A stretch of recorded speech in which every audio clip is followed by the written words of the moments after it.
2।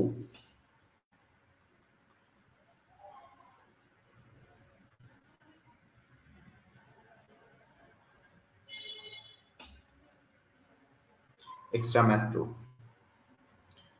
দেখো এই জায়গাটাতে দুইটা জিনিস বোঝার চেষ্টা করবা এবং ভালো মতো দেখবা। এটা একটা পাত্র, এটা হচ্ছে 30 ডিগ্রি সেলসিয়াস তাপমাত্রায় তোমার 100 ml, 100 ml কি 110 ml, ভালো করে বুঝবা, 110 ml তোমার সম্পৃক্ত দ্রবণ।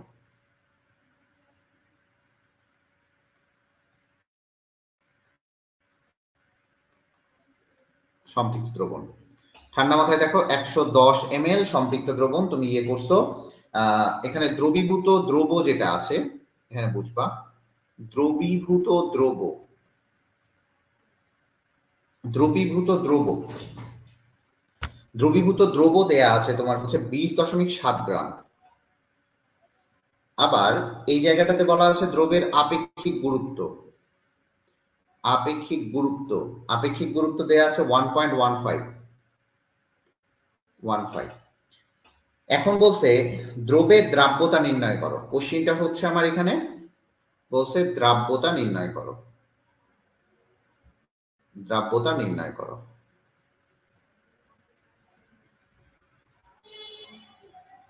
এটা বলছে, একটু বোঝার চেষ্টা করবা এই জায়গায় কি কি দেয়া আছে। এখন তুমি ভালো করে বোঝার চেষ্টা করবা যে এই জায়গায় আপেক্ষিক গুরুত্ব দেয়া আছে আর এখানে আমার মিলিলিটার দেয়া আছে। তাহলে তুমি কি জানো আয়তন ইকুয়াল টু কি? আয়তন ইকুয়াল টু ভর ডিভাইডেড বাই ঘনত্ব। এটুকু তো জানো, ওই আপেক্ষিক গুরুত্ব আর ঘনত্ব সেম জিনিস, এইটুকু বুঝতে পাও। তাহলে এখানে যদি তুমি আয়তনটা বের করো, ভর দেয়া আছে, দ্রবীভূত দ্রব দেয়া আছে, দ্রবীভূত দ্রব দেয়া আছে, তাহলে দ্রবের আয়তনটা বের হয়ে যাবে না? দ্রবের আয়তনটা বের হয়ে যাবে। একটু বুঝবা, এই জায়গায় আমার দ্রাব্যতা চাইছে, এই জায়গায় আমার কি চাইছে? দ্রাব্যতাটা চাইছে। ঠান্ডা মাথায় বুঝবা।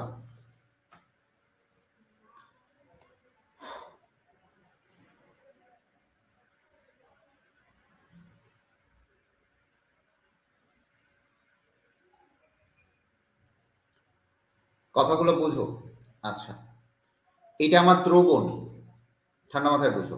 তাহলে দ্রবণ ইজ ইকুয়াল টু, তাহলে দ্রবণে পুরাটাই দ্রবণ হচ্ছে আমার 110 ml, পুরাটাই আমার 110 ml, ভালো করে বুঝবা। তাহলে যদি 110 ml চাও এবং এইখানে যদি তোমাকে দ্রাব্যতা বের করতে বলে, এই দ্রাব্যতাটা বের করতে বলে, দ্রাব্যতা যদি তোমাকে গ্রাম পার গ্রাম এককে বের করতে বলে, সেক্ষেত্রে তুমি কি গ্রাম বাই গ্রাম এককে এটা বের করতে পারবা? এই দ্রাব্যতাটা কি গ্রাম বাই গ্রাম এককে বের করতে পারবা? আমার প্রশ্নটা বুঝবা, প্রশ্নটা বোঝার পর অ্যান্সারটা করবা। দেখো এটা গুহ স্যারের বইয়ের ম্যাথ, একটু ঝামেলা হবে, গুহ স্যারের বইয়ের ম্যাথে ঝামেলা হয়। এখন বুঝো, আমি তোমাকে যেটা বুঝাইতে যাচ্ছি সেটা বুঝো ভালো মতো। দ্রবণ আমার দেয়া আছে 110 ml, তাহলে একটা দ্রবণ ইকুয়াল টু কি? দ্রব প্লাস দ্রাবক, ঠিক আছে? তো তুমি যদি এখানে এইটাকে গ্রামে বের করতে চাও তাহলেও তুমি দ্রাবকটা পাবা, তাহলেও তুমি দ্রাবকটা পাবা। আবার যদি এই দ্রবটাকে তুমি যদি মিলিলিটারে নিয়ে আসো তাহলে দ্রবণ থেকে তুমি দ্রাবকটা পেয়ে যাবা। পাবা কিনা এইটুকু বলো। দ্যাট মিনস তোমাকে সবগুলা একই ইউনিটে আনতে হবে। যদি গ্রাম নেও এটা কোনো সমস্যা নেই, গ্রামে আনতে পারবা। আর যদি এইটাকে তুমি মিলিলিটারে আনতে চাও তাহলে মিলিলিটারেও পারবা। আমার কথা কি বোঝা গেছে কিনা এটা বলো।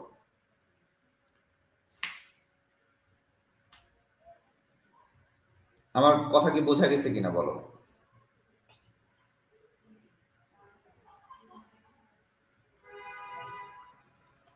এইটুকু বুঝছো কিনা বলো, না বুঝলে বলো, আমি আবার বুঝাবো, নতুন করে বুঝাবো। না বুঝলে বলবা, নতুন করে বুঝাবো, কোনো সমস্যা নেই। এই জিনিসটা একটু বুঝতে হবে, এই জিনিসটা অবশ্যই বুঝতে হবে। না বুঝলে বলো, কোনো লজ্জা পাওয়ার কিচ্ছু নাই। না বুঝলে বলো, আমি আবার বুঝাচ্ছি। আচ্ছা, যদি বুঝে থাকো তো প্রথমত আমার, যদি তুমি দ্রবণটাকে গ্রামে নিতে চাও তাহলে সবগুলাকে আমার গ্রামে আনতে হবে। এই জায়গায় যেহেতু আমার এটা আছে কিসে, গ্রামে আছে, গ্রামে আছে, তাহলে দ্রবণটাকে তুমি যদি গ্রামে নিতে চাও তাহলে বোঝার চেষ্টা করো।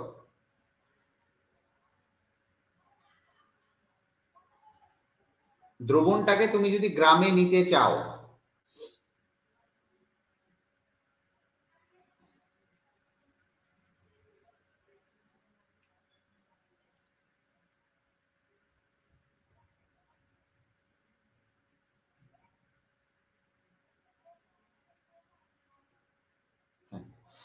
দ্রবণটাকে তুমি যদি গ্রামে নিতে চাও সেক্ষেত্রে আলাদা হিসাব। আর যদি দ্রবণটাকে তুমি আহ ইয়েতে নিতে চাও, এখন আসি প্রশ্নটাতে, একটু বোঝার চেষ্টা করো। প্রশ্নটাতে বলা আছে এই যে আপেক্ষিক গুরুত্ব, এটা বলা আছে দ্রবের আপেক্ষিক গুরুত্ব, এটা কিন্তু দ্রবণের আপেক্ষিক গুরুত্ব না। তাহলে দ্রবের আপেক্ষিক গুরুত্ব যদি দেয়া থাকে, আমি আবারও বলি, দ্রবের আপেক্ষিক গুরুত্ব যদি দেয়া থাকে সেক্ষেত্রে তুমি এইটা দ্রবণের ক্ষেত্রে ব্যবহার করতে পারবা। আমার কথা মনে হয় বুঝতে পারো নাই, আমি আবার বোঝাই। আমার কথাগুলো বুঝতে পারো নাই,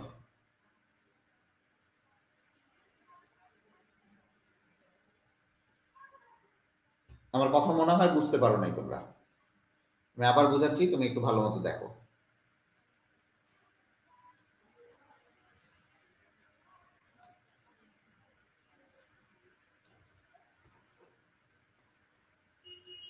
আমি আবার বুঝাই, হ্যাঁ।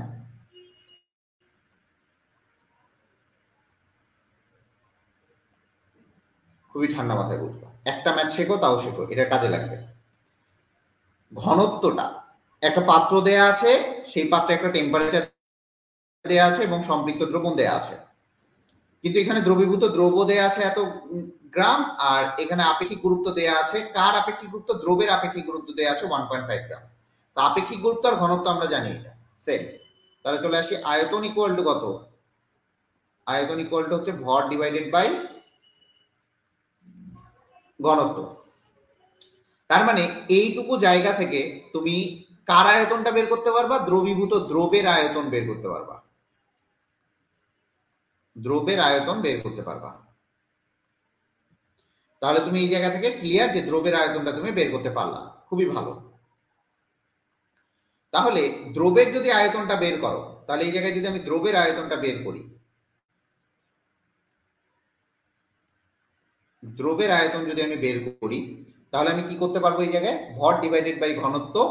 ভর এখানে আছে হচ্ছে 2.7 আর এইটা হচ্ছে 1.15, তার মানে এটা আসবে মনে হয় 18 ml। তাহলে এটা যদি আমি দ্রবের আয়তনটা বের করতে পারি, তাহলে আমরা দ্রবণ ইকুয়াল টু কি জানি, দ্রবণ ইকুয়াল টু জানি না, যে দ্রব প্লাস দ্রাবক।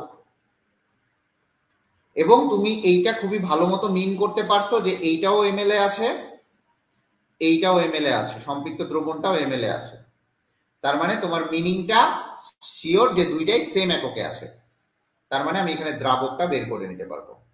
দ্রাবক ইকুয়াল টু দ্রবণ 110 মাইনাস অফ 18 ইকুয়াল টু হচ্ছে 92 ml। এটা হচ্ছে আমার দ্রাবক। এখন চলে আসি যে আমরা দ্রাব্যতা ইকুয়াল টু কি জানি, দ্রাব্যতা ইকুয়াল টু কি জানি, যদি আমি একটু বোঝার চেষ্টা করবা, দ্রাব্যতা ইকুয়াল টু, যদি আমি এই যে দ্রাব্যতাটা, এটা একটু স্লো কাজ করে আমার এই জায়গাটা, যদি দ্রাব্যতা ইকুয়াল টু আমি গ্রাম বাই গ্রাম এককে নিয়ে আসতে চাই, তাহলে এই যে এমএল গুলাকে আছে, এই এমএল গুলাকে আমাকে কি দিয়ে গুণ করতে হবে, তুমি তো জানো, আয়তন ইকুয়াল টু ভর ডিভাইডেড বাই ঘনত্ব বা আপেক্ষিক গুরুত্ব। তাহলে ভর যদি আমি বের করতে চাই, তাহলে এখানে আমি বলছি পানির, দ্রাবক যেহেতু আমি সবসময় ধরে নিব পানি, তার মানে দ্রাবকে পানির যে আপেক্ষিক গুরুত্বটা সেটা কত, 1 ধরে নিছিলাম না আমরা, 1 ধরে নিছিলাম কিনা? তার মানে এই জায়গাটাতে তুমি ইজিলি 1 ধরে এখানে বের করে নিতে পারবা। এটা এখানে লিখে দাও যে এখানে আমরা এখানে আপেক্ষিক গুরুত্ব 1 ধরে পাই, দ্রাবকের ভর ইকুয়াল টু হচ্ছে 92 গ্রাম। দ্রাবকের ভর কত? 92 গ্রাম। আর এইখানে তো তোমার অলরেডি ভর দেয়াই আছে, এখানে তো অলরেডি ভরটা দেয়াই আছে, দ্রব্য বাই দ্রাবক। এইটুকু ক্লিয়ার কিনা? তার মানে তুমি দ্রাব্যতা ইকুয়াল টু কি পাচ্ছ? এইটুকু ক্লিয়ার হয়েছে? তার মানে তুমি দ্রাব্যতা ইকুয়াল টু কি পাচ্ছ? দ্রাব্যতা ইজ ইকুয়াল দ্রবের ভর বাই দ্রাবকের ভর ইন্টু 100। দ্রবের ভর এখানে কত পাচ্ছ? দ্রবের ভর এই জায়গায় কত পাচ্ছ? দ্রবের ভর কত ছিল আমার? দ্রবের ভর ছিল আমার 20.7 গ্রাম, আর দ্রাবকের ভর হচ্ছে 92 ml ছিল, আমি 92 গ্রাম করে নিছি কারণ এখানে 1 ধরে করছি। তাহলে উপরে হবে 20.7 ডিভাইডেড বাই হচ্ছে 92 ইন্টু 100। তার মানে আমার দ্রাব্যতা কত আসছে? এটা হচ্ছে আমার দ্রাব্যতা। তার মানে এটা যদি অ্যান্সার এরকম ভাবে, অ্যান্সারটা এইভাবে লিখতে হয়, অ্যান্সারটা ঠিক এভাবে আমরা লিখি, এটা দ্রাব্যতা অথবা S is equal to 22.5 gram divided by 100 gram of water। আমি কি বুঝাইতে পারছি? আমি কি বুঝাইতে পারছি যে ম্যাথটা কত ইজি ছিল?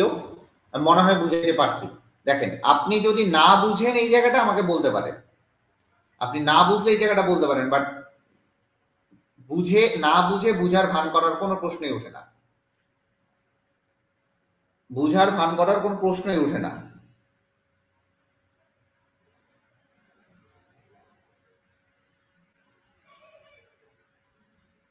এখন কি ক্লিয়ার হয়েছে সবার? ক্লিয়ার হয়েছে? প্রশ্নটা পড়বেন, প্রশ্নটা পড়বেন যে দ্রবের আপেক্ষিক গুরুত্ব দেয়া আছে না দ্রাবকের, এই যে এখানে দ্রবের আপেক্ষিক গুরুত্ব আর দ্রাবকে দ্রবের দ্রবীভূত দ্রব্য, তাহলে এই জিনিসটা একটু ভালো মতো বুঝতে হবে। চলে আসি পরের ম্যাথে, চলে আসি আমরা।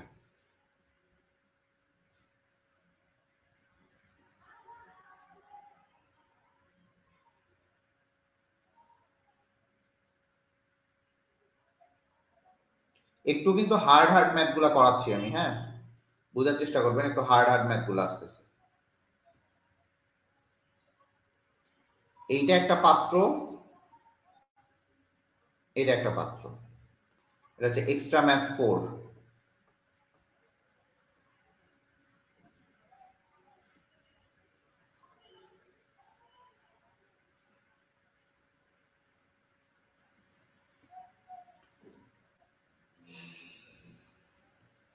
দেখেন, এটা 85 ডিগ্রি সেলসিয়াস তাপমাত্রায়, দেখেন আপনাকে আমি একটু করাইছিলাম 85 ডিগ্রি সেলসিয়াস তাপমাত্রায় এইখানে আছে হচ্ছে আমার, এই পাত্রে আছে হচ্ছে আমার KCl, ঠিক আছে? একটু বোঝার চেষ্টা করবেন। 85 ডিগ্রি সেলসিয়াস তাপমাত্রায় 250 গ্রাম পানি, ঠিক আছে? এখানে KCl আছে, এখানে দ্রাব্যতা দেয়া আছে S of KCl, এক্সট্রা 3 হবে।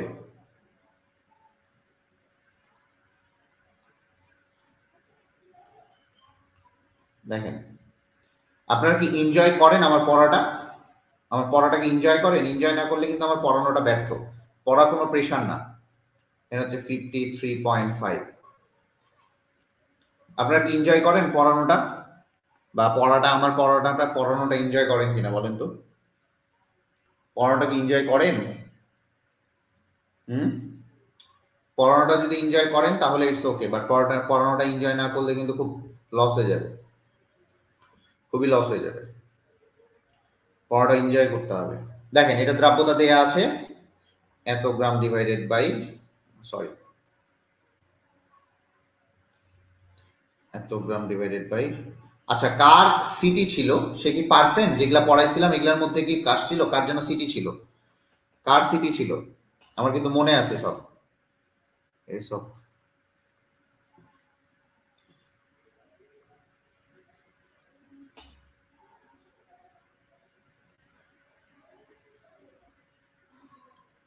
ফারজানা সিটি ছিল না, কার জন্য সিটি ছিল, দেখেন তো এই জায়গায় বলছে এটা এ পাত্র ছিল আর এটা আমার বি পাত্র ছিল। তো ক নাম্বারটাতে কি বলছে আমি একটু এই সাইডে লিখি। ক নাম্বারটাতে বলছে কি পরিমাণ দ্রব্য অধক্ষিপ্ত হবে নির্ণয় করো।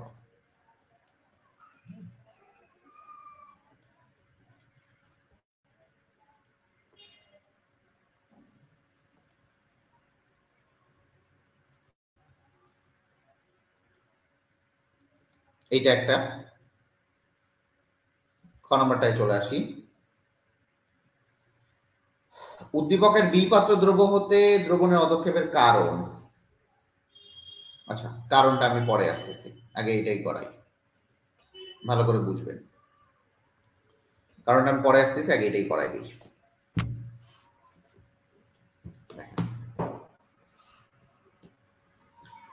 তো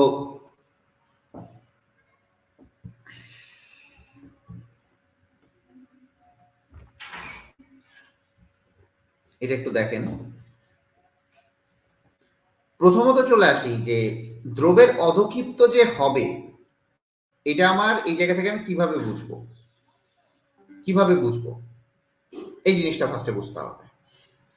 এটা আমি কিভাবে বুঝবো, সর্বপ্রথম এই জিনিসটা একটু মাথায় রাখবেন যে একটা উচ্চ তাপমাত্রা থেকে নিম্ন তাপমাত্রায় গেছে, তার মানে কিছুটা পরিমাণ অধক্ষিপ্ত হবে, তাপমাত্রার উপর ডিপেন্ড করবে, এইটুকু আপনি কনফার্ম থাকেন। কেএসপি বা আপনার কে আইপি এগুলা দিয়ে ম্যাথটা না করলেই বেটার হবে, কেএসপি অথবা কে আইপি দিয়ে ম্যাথটা না করলেই বেটার হবে। কেএসপি কে আইপি এখানে আমার দরকারও নাই, আমার কোনো ইয়েও নাই, ঠিক আছে, এটা আমার কোনো দরকার নাই। আচ্ছা চলে আসে, তো এই জায়গায় আপনি একটু দেখেন যে 85°C তাপমাত্রা আমার দ্রাব্যতা দেয়া আছে, এস অফ 85°C তাপমাত্রায় কেসিএল কত 53.5 গ্রাম পার 100 গ্রাম, এটা আমার 85°C তাপমাত্রায়, তাই কিনা? আচ্ছা এটা আমার গেল দ্রাব্যতা। তাহলে আপনি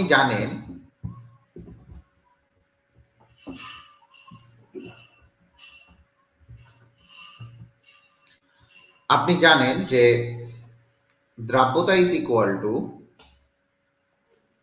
দ্রবের ভর ডিভাইডেড বাই দ্রাবকের ভর।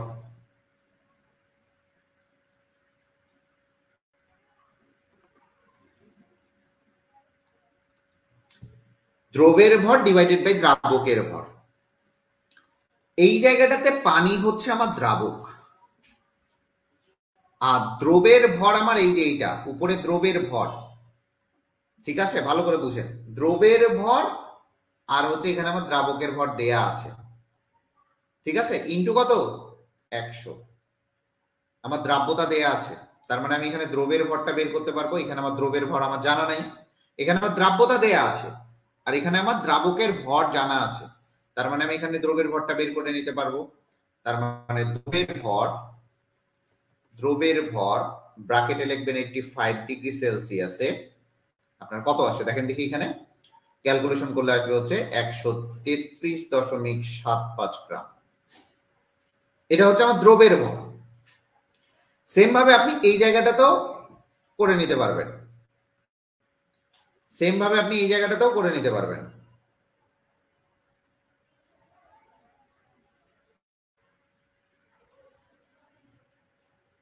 এই জায়গাটাতেও করে নিতে পারবেন,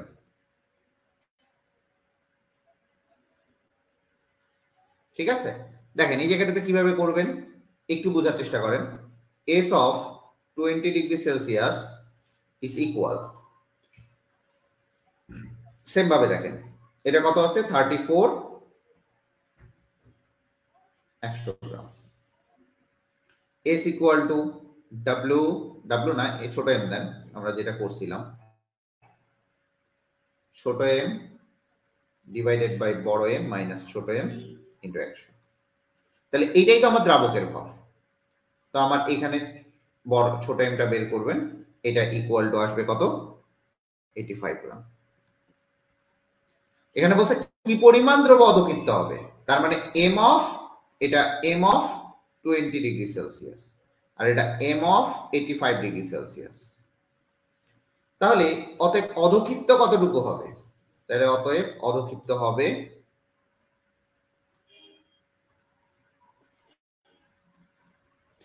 বড়টা থেকে ছোটটা বিয়োগ করেন, অধক্ষিপ্ত হবে 133.75 মাইনাস অফ 85। তাহলে টোটাল কতটুকু অধক্ষিপ্ত হবে দেখেন 48.7। বুঝতে পারছেন, বুঝতে পারছেন? তাহলে অধক্ষিপ্ত কতটুকু হবে, এই যে অধক্ষিপ্ত কতটুকু হবে সেটা।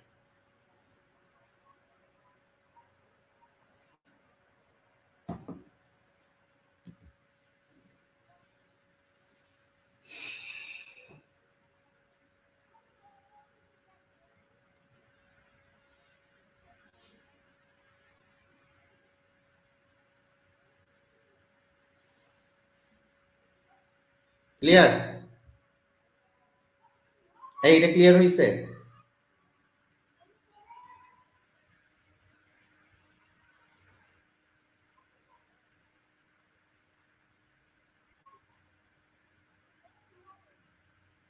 Good, very good.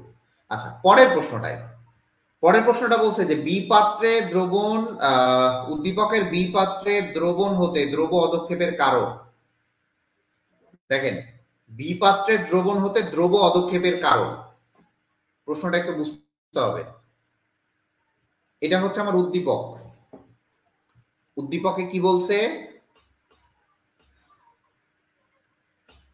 খ নম্বর প্রশ্নে বলছে উদ্দীপকের বি পাত্রে দ্রবণ হতে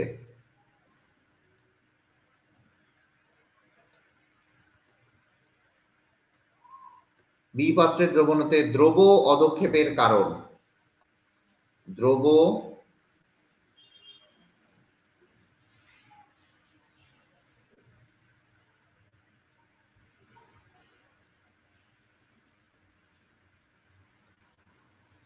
অধক্ষেপের কারণ কি? আচ্ছা, কি বলবো এখানে তো সহজ, অধক্ষিপ্ত কতটুকু হবে, অধক্ষিপ্ত হবে দেখেন প্রথম পাত্রে আপনি দ্রব্যের পরিমাণটা বের করেন আর দ্বিতীয় পাত্রের দ্রব্যের পরিমাণটা বের করেন। দ্বিতীয় পাত্রের দ্রব্য আছে এতটুকু, তো দেখেন এখানে টেম্পারেচারটা যখন চেঞ্জ হয়ে যাচ্ছে, যদি 85 থেকে আপনি 20-এ নিয়ে যান, ঠিক আছে, তাহলে কি বললাম যে কি পরিমাণ দ্রব্য অধক্ষিপ্ত হবে, কখন এ পাত্রে সম্পৃক্ত দ্রবণকে বি পাত্রে স্থানান্তর করা হলে। এইটা কি পরিমাণ দ্রব্য অধক্ষিপ্ত হবে কখন, যখন এ পাত্র থেকে বি পাত্রে দেয়া হবে, মানে 85 ডিগ্রি থেকে আমার 20 ডিগ্রিতে নিয়ে যাওয়া হবে, 85 ডিগ্রি থেকে আমার 20 ডিগ্রিতে নিয়ে যাওয়া হবে, তখন আসলে অধক্ষেপটা হবে। 20 ডিগ্রি থেকে আবার 85 ডিগ্রিতে নিলে কিন্তু অধক্ষেপ হবে না, অধক্ষেপ হবে উচ্চ তাপমাত্রা থেকে নিম্ন তাপমাত্রায় নিয়ে যাচ্ছি তখন। মানে এ পাত্র থেকে যখন তুমি বি পাত্রে নিয়ে যাবা তখন কি পরিমাণ দ্রব্য অধক্ষিপ্ত হবে সেটা এখানে বলা হয়েছে। তাই কথা বুঝতে পারছো ফারজানা? সব মেয়েগুলাই ক্লাস করে, একটা পোলাও ক্লাস করে না, বুঝবি। ও আচ্ছা, তোদের মনে হয় এই এটা ক্লাস শেষ হবে, এটা অফ করে দিয়ে দেবো, তো বাইরে করে দেবো।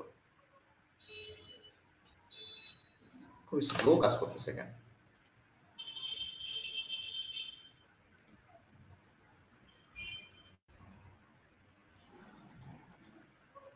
ফারজানা বুঝতে পারছো?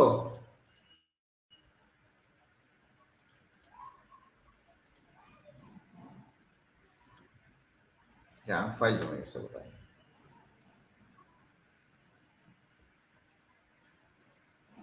এখন দেখো, বি পাত্রের দ্রবণ হতে দ্রব্য অধক্ষেপের কারণটা কি জিনিস।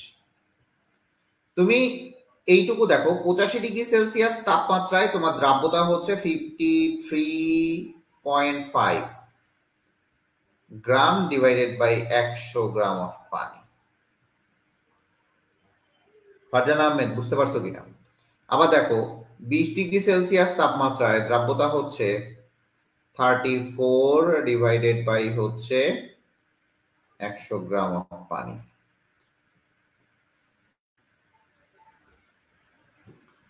এখন দেখো, প্রথম কথা,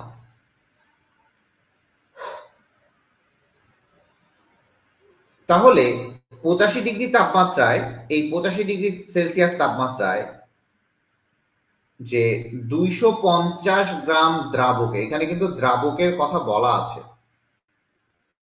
আমি আবারও বলি, এখানে কিন্তু 250 গ্রাম দ্রাবকের কথা বলা আছে, 250 গ্রাম দ্রাবকের কথা বলা আছে। আর 20°C কিন্তু ওই একই 250 গ্রাম দ্রাবকের পানির কথাও বলা আছে এই জায়গায়, দুইটাই সেম। তো আমার কথা হচ্ছে যে এটা জাস্ট স্থানান্তর করছি এ থেকে বি তে। এটা 20°C ছিল, এটা হচ্ছে 85°C ছিল, আর কিচ্ছু না, স্থানান্তর করছি। এখানে 250 গ্রাম না বলা থাকলেও তোমাকে এটা 250 গ্রাম ধরে নিতে হবে, ঠিক আছে? এটাও 250 গ্রাম দ্রাবকে, এটাও 250 গ্রাম দ্রাবকে, কারণ আমি জাস্ট স্থানান্তর করছি দুইটা, আর কিচ্ছু না। এখন দেখো, ভালো মতো বোঝার চেষ্টা করবা আর ঠান্ডা মাথায় বুঝবা। তো এই 85°C তাপমাত্রায় যে দ্রাব্যতা, দ্রাবকে দ্রবীভূত আছে, যতটুকু দ্রব্য দ্রবীভূত আছে, 20°C কি সেম হবে? মানে দ্রবীভূত দ্রবের পরিমাণ কি সেম হবে? এই যে দ্রবীভূত দ্রবের পরিমাণ,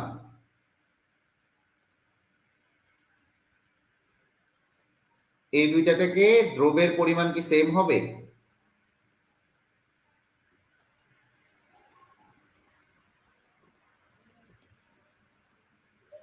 দ্রবের পরিমাণ সেম হবে না, সেম হবে না। আচ্ছা, টেম্পারেচারের সাথে সাথে দ্রবের পরিমাণ কিন্তু চেঞ্জ হবে, ঠান্ডা মাথায় বুঝো। এখন দেখো, এই যে দ্রব যে দ্রাবকে দ্রবীভূত হয়, একটা দ্রব, কয়েকটা জিনিস মনে রাখবা, দ্রাবকে দ্রবীভূত হয়,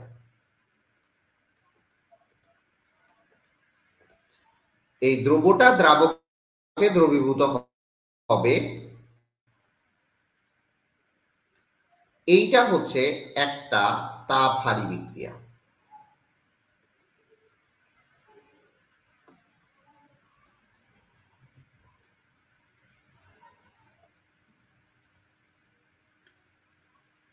আবারও বলতেছি, দ্রব দ্রাবকে দ্রবীভূত হবে, এটা হচ্ছে একটা তাপহারী বিক্রিয়া, ঠিক আছে? এই কারণে যখন উচ্চ তাপমাত্রায় সম্পৃক্ত দ্রবণকে নিম্ন তাপমাত্রায় শীতল করলে দ্রবণ হতে আনুপাতিক হারে অতিরিক্ত দ্রব্য বেরিয়ে আসবে এবং অধঃক্ষেপ করবে। এই তাপহারী যখন বিক্রিয়াটা হচ্ছে,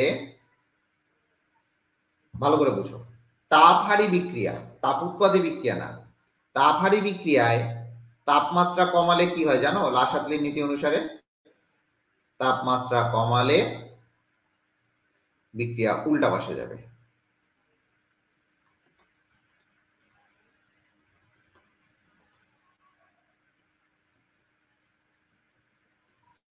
তার মানে দ্রব দ্রাবকে দ্রবীভূত হচ্ছে, এইখানে 85°C তাপমাত্রায় দ্রবীভূত হচ্ছে, ইটস ওকে, আবার 20°C তাপমাত্রায় দ্রবীভূত হচ্ছে।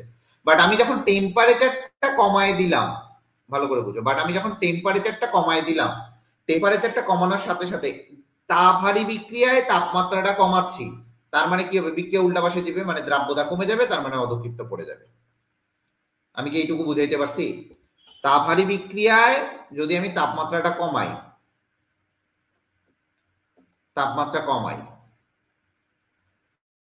তাহলে কি হবে? দ্রাব্যতা কমে যাবে, এবং দ্রাব্যতা কমলে তোমার অধঃক্ষেপ করবে।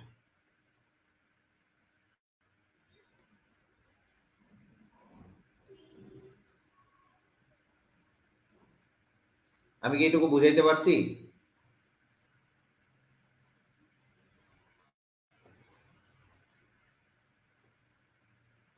আমি কি বুঝাইতে পারছি? দেখেন, আমার মনে হয় আমি বুঝাইতে পারছি, কারণ এই জিনিসটা খুব ইম্পর্টেন্ট। যদি এটা বুঝে না থাকেন তাহলে আমি একটু লা সাতলির নীতিতে চলে যাবো, কারণ আমি এখনই লা সাতলির নীতি করাবো। লা সাতলিয়ার নীতি, লা সাতলিয়ার নীতি, এটা গালিবস ফরমেশন পড়েন। গালিবস ফরমেশন সেটাই যেটা গালিব বলবে এখন। মনে রাখবেন, যা হয় তা যদি করা হয়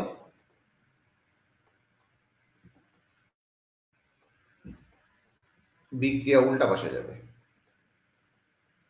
মানে তেলা মাথায় তেল দেওয়া যাবে না।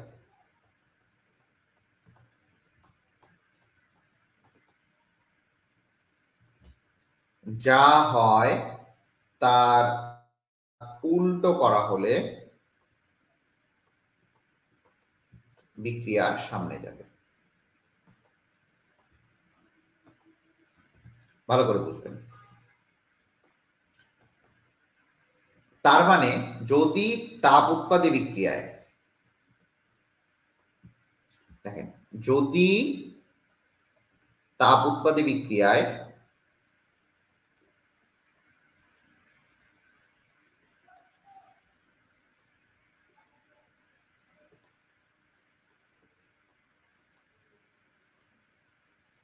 তাপমাত্রা কমাই, তাহলে দ্রাব্যতাটা, এটা কিন্তু দ্রাব্যতা সেম, মানে যে সকল বিক্রিয়ক তাপ উৎপাদী বিক্রিয়া দিবে, আবার যদি তাপ উৎপাদী বিক্রিয়ায় তাপমাত্রা বাড়াই,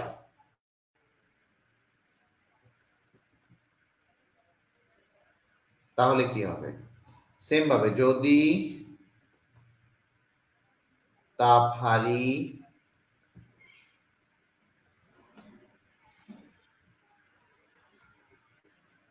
বিক্রিয়ায় তাপমাত্রা বাড়াই, যদি তাপ হারি বিক্রিয়ায় তাপমাত্রা কমাই।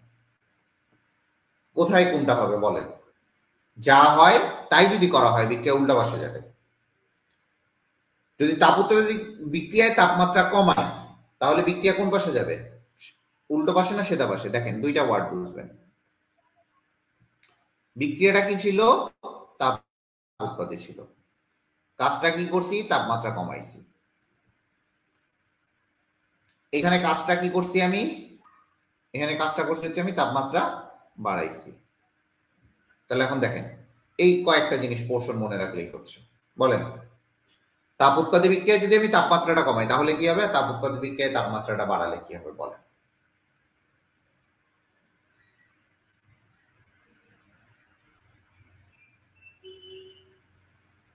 তাড়াতাড়ি বললে খুশি হবো, তাড়াতাড়ি বলেন।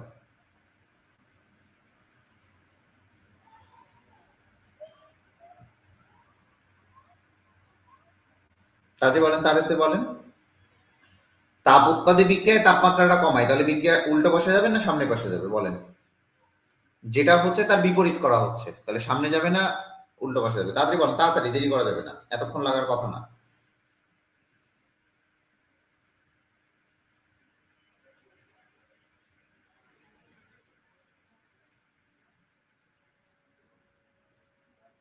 কমালে সামনে যাবে, বাড়ালে পিছনে যাবে। গুড। যদি আমি তাপমাত্রাটা কমাই তাহলে যাবে হচ্ছে তাপ উৎপাদী বিক্রিয়ায় সামনে যাবে, আর যদি বাড়াই তাপমাত্রা বাড়াইলে পিছনে যাবে। গুড। যা হয় তাই যদি করা হয় বিক্রিয়া, যা হয় তাই করা হইলে বিক্রিয়া, যা হয় তাই করা হইলে বিক্রিয়া উল্টো পাশে যাবে, আর যা হয় তার বিপরীত করা হলে বিক্রিয়া সামনে যাবে। বাহ, ইফটরেস তুমি তো অনেক সুন্দর উত্তর দিয়েছো। এখন দেখো, তাপ হারি বিক্রিয়ায় তাপমাত্রাটা বাড়াইছো, তাহলে অবশ্যই সামনে যাবে, তার উল্টো করা হচ্ছে। তাপমাত্রা বিক্রিয়ায় তাপমাত্রা কমাইছি, তার মানে পেছনে যাবে। তাহলে এই জায়গাটাতে বোঝার চেষ্টা করো, তাপ হারি বিক্রিয়ায় তুমি তাপমাত্রাটা কমাচ্ছ, তাহলে দ্রাব্যতা কি হয়ে যাবে? কমে যাবে। তাপ হারি বিক্রিয়ায় দ্রাব্যতা তাপমাত্রা কমাইছো, তার মানে দ্রাব্যতা কমে যাবে। কথা বুঝতে পারছো? কথা কি বোঝা গেছে? তাহলে এই জন্য এই জায়গায় অধক্ষেপটা পড়ে, এই জন্য এই জায়গায় অধক্ষেপটা পড়বে। ক্লিয়ার বাচ্চারা? ক্লিয়ার হয়েছে বাচ্চারা?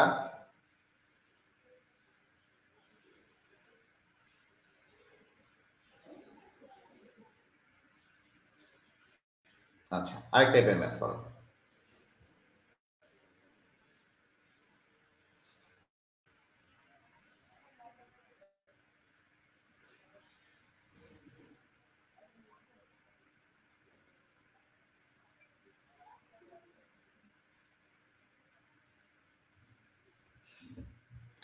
এই খালি ইভা হচ্ছে কমেন্ট করতেছে, বাকিগুলা কি? এই গর্দবের দলগুলা, বাকিগুলা কি করতেছিস? লেখ এক্সট্রা ম্যাথ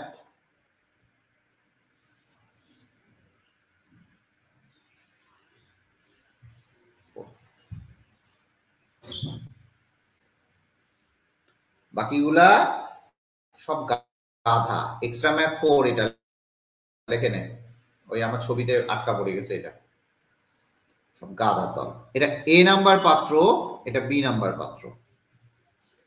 এই ইয়ে তোর হচ্ছে কি বলে সোহা, তারপরে আর কে কে আছে, দীপ্তি, এগুলা কই? হ্যাঁ, ফারজানা আহমেদ, সব গাধা এগুলা। আচ্ছা, পরে তো আবার বদনাম করে বেড়াবি। প্রশ্নটা ভালো মতো বোঝার চেষ্টা করিস। এটা হচ্ছে আমার 30 ডিগ্রি সেলসিয়াস তাপমাত্রা, ঠিক আছে? এটা আমার 30 ডিগ্রি সেলসিয়াস তাপমাত্রা, 65 গ্রাম সম্পৃক্ত দ্রবণ।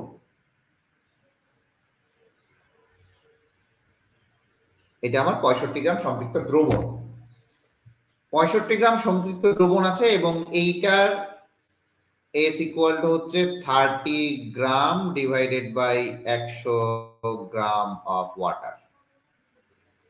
সেম ভাবে বি নাম্বার পাত্রটা, এটা হচ্ছে 60 ডিগ্রি সেলসিয়াস তাপমাত্রা, সম্পৃক্ত দ্রবণ, এবং এটার এস হচ্ছে 35 gram divided by 100 gram of water. এইটা হচ্ছে আমার কথা, ঠান্ডা মাথায় বুঝো। এখন এ পাত্র থেকে দেখো, এখানে কিন্তু তাপমাত্রাটা কি হয়ে গেছে, এখানে কিন্তু তাপমাত্রাটা বেড়ে গেছে, এখানে কিন্তু তাপমাত্রাটা বেড়ে গেছে।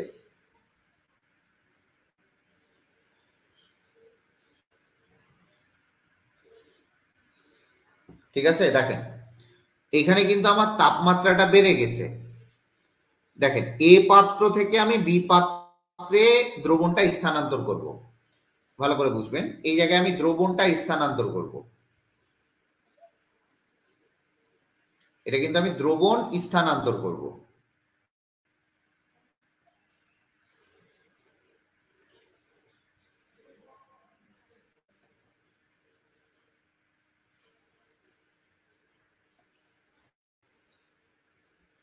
ঠিক আছে, দ্রবণটা আমি স্থানান্তর করলাম। সবাই একটু ঠান্ডা মাথায় বুঝবেন এই জায়গাটা, এই কারণ এই জায়গাটা ইম্পর্টেন্ট এখন। তাহলে তুমি এই জায়গাটা বুঝো যে দ্রবণটা তুমি স্থানান্তর করছো, খুবই ভালো কথা। তাহলে আমি এই জায়গাটাতে আগে দ্রব্য বের করি, ফর এ পাত্র,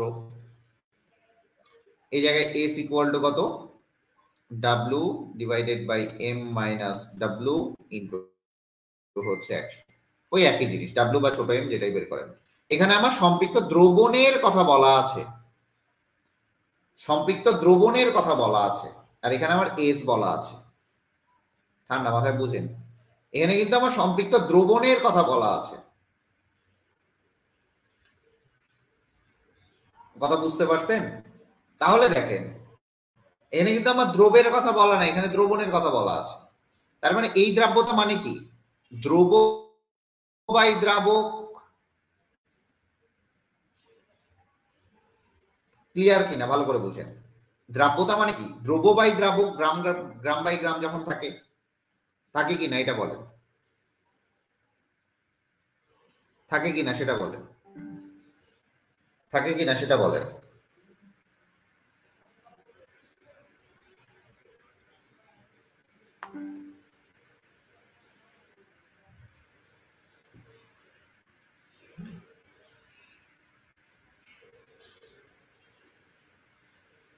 এই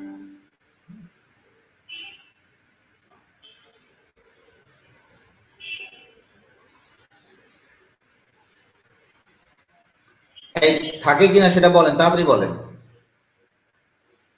দ্রব্য বাই দ্রাবক, তাহলে এখানে দ্রব্য কতটুকু?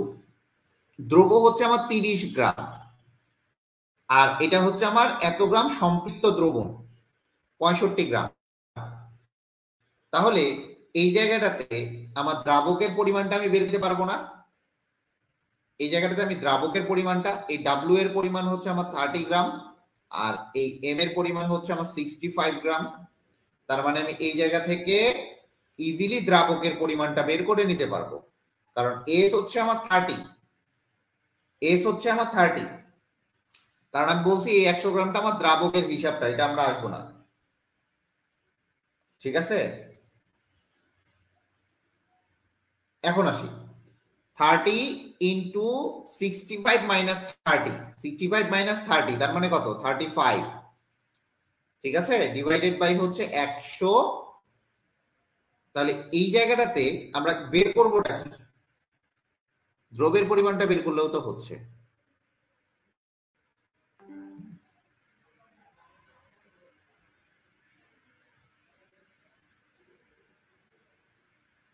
এই জায়গাটা আমি কি বের করবো? দাঁড়াও তো, আমি তো সবই বের করে ফেলতেছি এই জায়গাটাতে, একটু দাঁড়াও। এই জায়গাটাতে আমি আদৌ বের করবোটা কি সেটা আগে দেখি, একটু দাঁড়াও।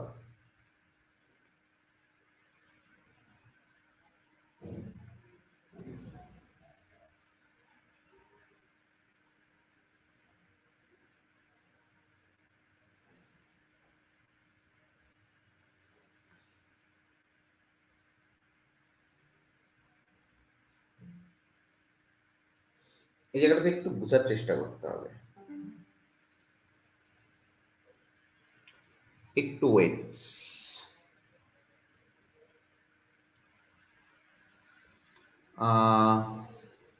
30 ডিগ্রি সেলসিয়াস তাপমাত্রা, এটা সম্পৃক্ত দ্রবণ বলা আছে, আর এই জায়গায় আমার এস বলা আছে। এস পাচ্ছি, আমি সম্পৃক্ত দ্রবণ পাচ্ছি, কিন্তু আমি তো দ্রব্যটা পাচ্ছি না। 30, আচ্ছা এখানে আমি দ্রাবকটা বের করে নেই। দেখেন এখানে দ্রাবকটা বের করে নেই, দেখেন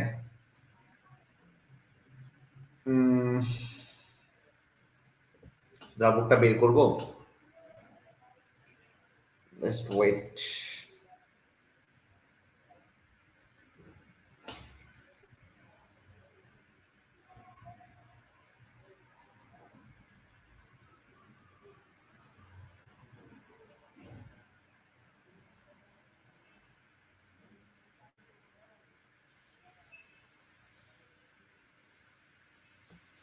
Just wait.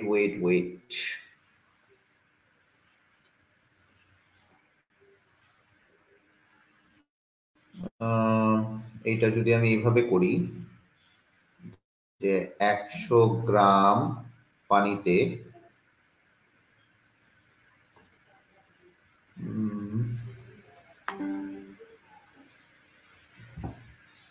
সম্পৃক্ত দ্রবণের পরিমাণ, একটু দাঁড়ান। এই দ্রাব্যতা বলতে আমরা কি বুঝি দেখি তো। দেখেন এই দ্রাব্যতা বলতে আমরা বুঝি হচ্ছে 100 গ্রাম পানিতে সম্পৃক্ত করতে দ্রব্যের পরিমাণ 30 গ্রাম।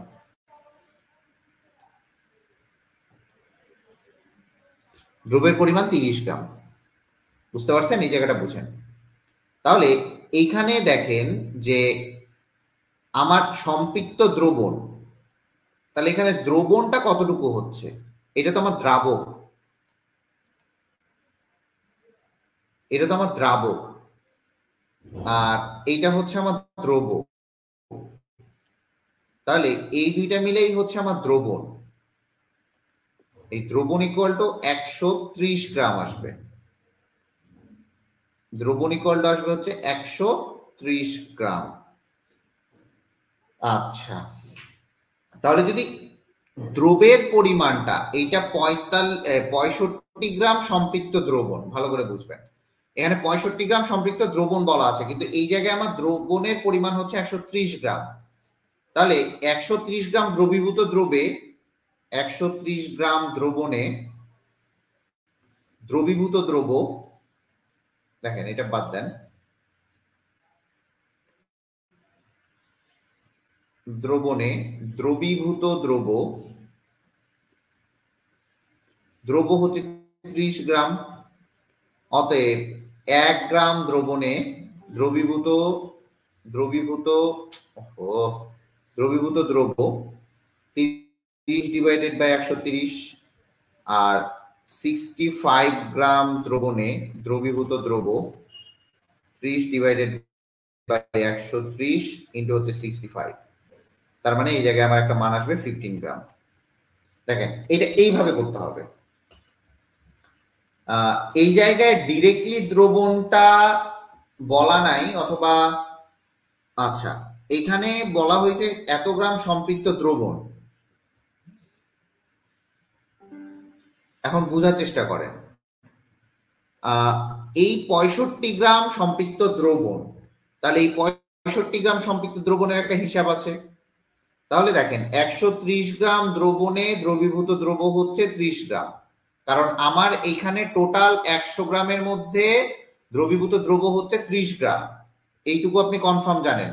যদি এই জায়গার ম্যাথটার সাথে কম্পেয়ার করেন,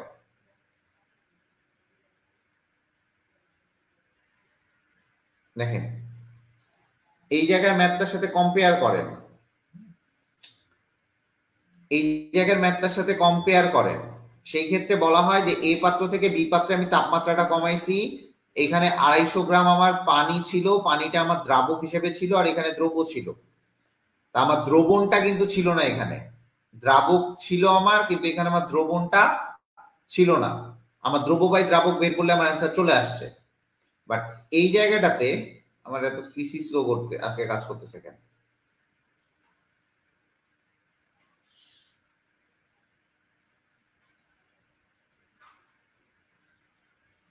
ধর পিসিটাও স্লো কাজ করতেছে।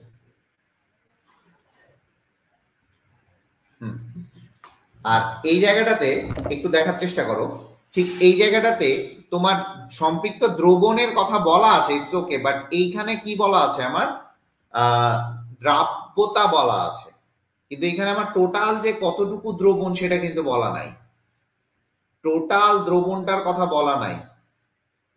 ঠিক আছে, এখানে বলা হয়েছে 65 গ্রাম সম্পৃক্ত দ্রবণকে তুমি 60 ডিগ্রি সেলসিয়াসে নিয়ে যাবা, তখন তোমার কতটুকু দ্রব অ্যাড করতে হবে, এইটা হচ্ছে আমার এখানে অ্যান্সার করতে হবে। এটা কি তোমরা বুঝতে পারতেছো না পারতেছো না একটু বলো তো, এটা কি বোঝা যায় না যাবে না?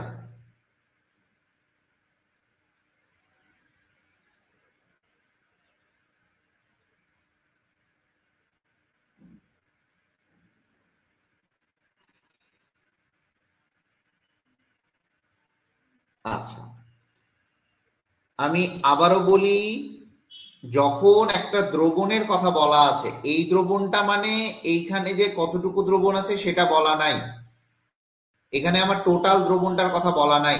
টোটাল দ্রবণটা আমাকে এখানে বের করে নিতে হবে যে এত গ্রাম দ্রবণে।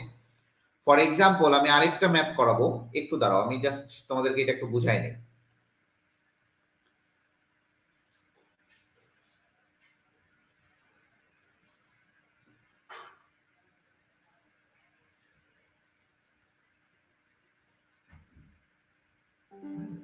একটু বোঝার চেষ্টা করো। আমি সাপোজ কমানোটাই দেখাই, 50 ডিগ্রি সেলসিয়াস তাপমাত্রায় একটা দ্রবণ নিছি এবং সেটা 75 গ্রাম আমি হচ্ছে সম্পৃক্ত দ্রবণ নিছি, সম্পৃক্ত দ্রবণ নিছি, এবং এইটার এস ইকুয়াল টু বলা আছে 125 গ্রাম ডিভাইডেড বাই 100 গ্রাম, 100 গ্রাম পানি।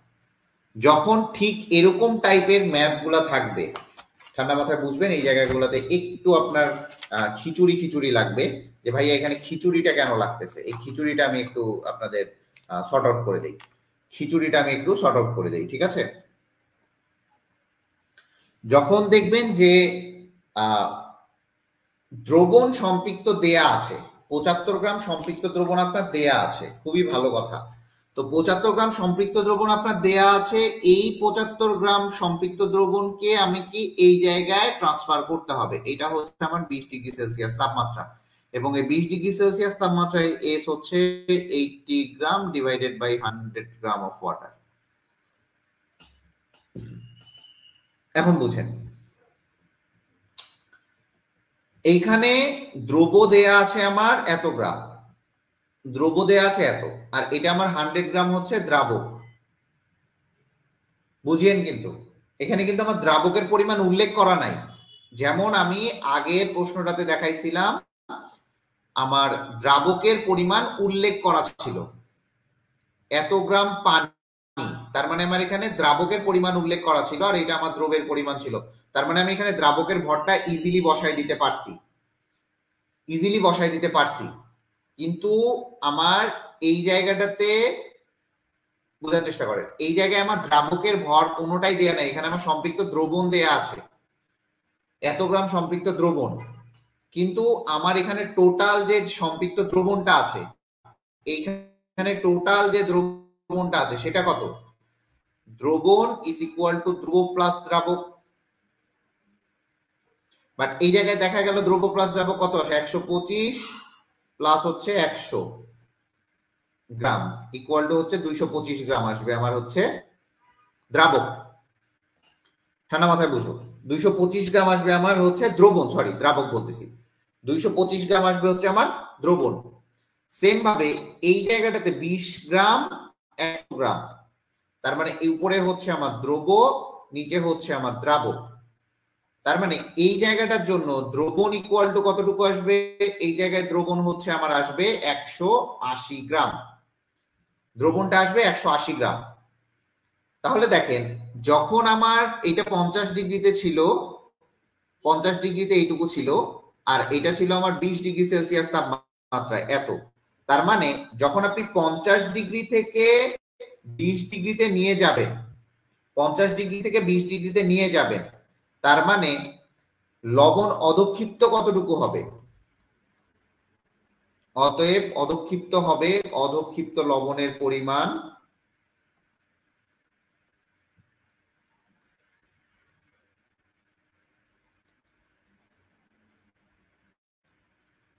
অধক্ষিপ্ত লবণ আসবে 225 মাইনাস অফ 180 ইকুয়াল টু হচ্ছে 45 গ্রাম। কারণ এখানে তো আমার দ্রবণটাই কমে যাচ্ছে, তাহলে ওই বাকিটুকু অধক্ষেপ পড়ে যাচ্ছে। এটুকু বুঝতে পারছেন?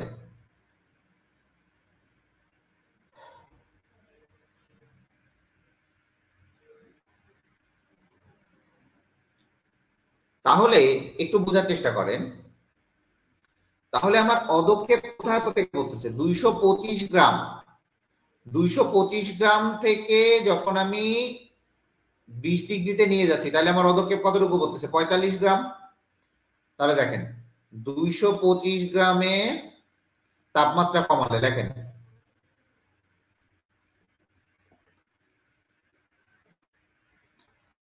অধক্ষেপ পরে 225 গ্রামে অধক্ষেপ পরে 45 গ্রাম।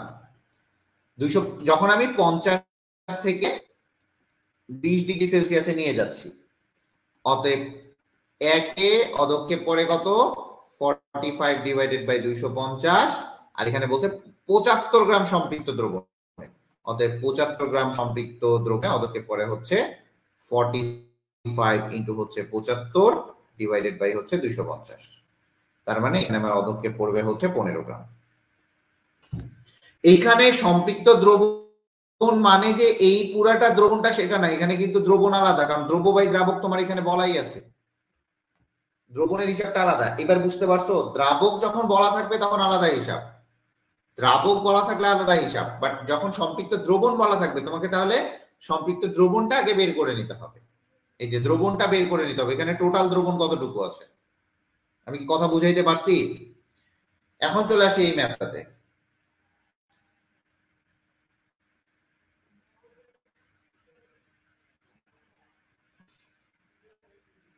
এখন এই ম্যাথটাতে চলে আসি, এখন বুঝবেন।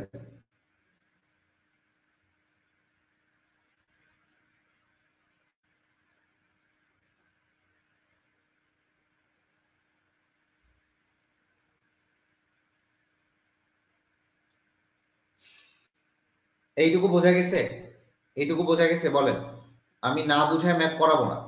আপনি এইটুকু শিওর থাকেন যে ভাই না বুঝায় ম্যাথ করাবে না। এটার এস ছিল হচ্ছে আমার 30। এইটা ঠিক আছে। তাহলে এ পাত্রের জন্য ভালো করে বুঝেন, এ পাত্রের জন্য আমার টোটাল দ্রবণ কতটুকু? কারণ আপনি জানেন এটা দ্রব আর এটা দ্রাবক, আর এটা দ্রবণ, এটা আলাদা হিসাব। এত দ্রবণ আমি, এতটুকু দ্রবণ আমি এখান থেকে এখানে করব। তার মানে এ পাত্রের জন্য আমার দ্রবণ ইকুয়াল টু কত? 100 প্লাস 30, দ্রব প্লাস দ্রাবক। এই আমার কথা কি বোঝা যাচ্ছে? 130 গ্রাম হচ্ছে আমার দ্রবণ। এখানে আমার টোটাল দ্রবণটা, কিন্তু এই দ্রাব্যতা অনুসারে আমার দ্রবণটা। ওইখান থেকে আমি 65 গ্রাম দ্রবণ, সম্পৃক্ত দ্রবণকে আমি এই পাত্র থেকে ওই পাত্রে স্থানান্তর করব। 65 গ্রাম সম্পৃক্ত দ্রবণকে আমি স্থানান্তর করব, আর কিছু না। এখন চলে আসছে বি পাত্রের যে দ্রবণটা আছে, তাহলে বি পাত্রের দ্রবণ ইকুয়াল টু কত তাহলে আসবে? 35 প্লাস হচ্ছে 100, তাহলে আসবে হচ্ছে 135 গ্রাম। 135 গ্রাম, ঠিক আছে? তাহলে দেখেন এই 135 গ্রাম আছে। তাহলে এই যে এ পাত্র থেকে যখন আমি বি পাত্র নিয়ে যাব, এ পাত্র থেকে আমার বি পাত্রে নিয়ে যাব, তখন আমার এক্সট্রা এক্সট্রা দ্রব্য কতটুকু লাগবে? এক্সট্রা দ্রব্য লাগবে 135 minus of 130 gram equal to হচ্ছে 5 গ্রাম। ঠিক আছে? তাহলে এখান থেকে আপনি বুঝেন 30 ডিগ্রি থেকে যখন আমি 60 ডিগ্রিতে নিয়ে যাব, তখন দেখেন এক্সট্রা দ্রব্য লাগতেছে কার জন্য? এক্সট্রা দ্রব্য লাগতেছে কার জন্য? এক্সট্রা দ্রব্য কার জন্য লাগতেছে সেটা বলেন। 130 গ্রামের এক্সট্রা দ্রব্য লাগতেছে না? 130 গ্রামকে আমি এ পাত্র যখন লাগতেছে, তো 130 গ্রাম সম্পৃক্ত দ্রবণকে আমার এক্সট্রা দ্রব্য লাগতেছে 5 গ্রাম। তাহলে 130 গ্রামের জন্য এক্সট্রা দ্রব্য লাগবে হচ্ছে 5 গ্রাম। অতএব 1 গ্রামের জন্য এক্সট্রা দ্রব্য লাগবে হচ্ছে 5 ডিভাইডেড বাই 130, আর অতএব 65 গ্রাম দ্রবণের জন্য লাগবে হচ্ছে 5 ইন্টু 65 ডিভাইডেড বাই 130। কত আসে দেখেন?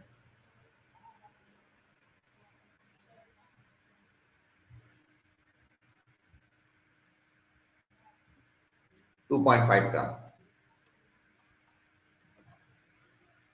দেখেন বইয়ে অন্যভাবে করা আছে, বইয়ে অন্যভাবে করা আছে, আমি অন্যভাবে করাইলাম।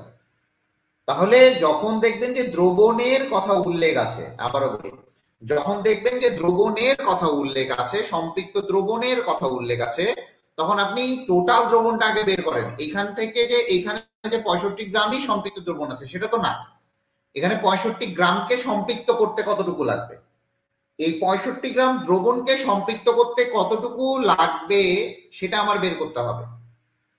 আপনি যদি দ্রবণটা 65 গ্রাম ধরে করেন সেই ক্ষেত্রে ঝামেলা আসবে, কারণ এখানে দ্রব আছে 100 গ্রাম, দ্রব 100 গ্রাম, আর দ্রবণটা হচ্ছে দ্রাবক হচ্ছে সরি দ্রব হচ্ছে আমার 30 গ্রাম।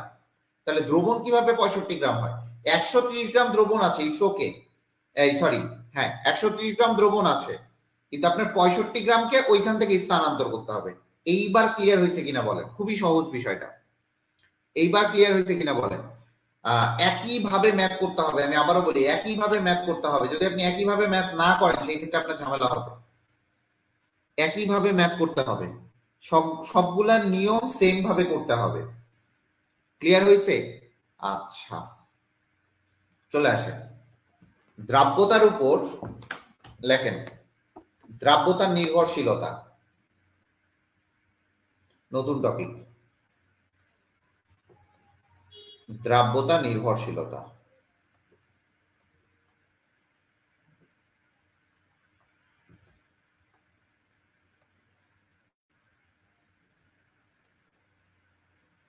এই দ্রাব্যতা কয়েকটা বিষয়ের উপর নির্ভর করে, তার মধ্যে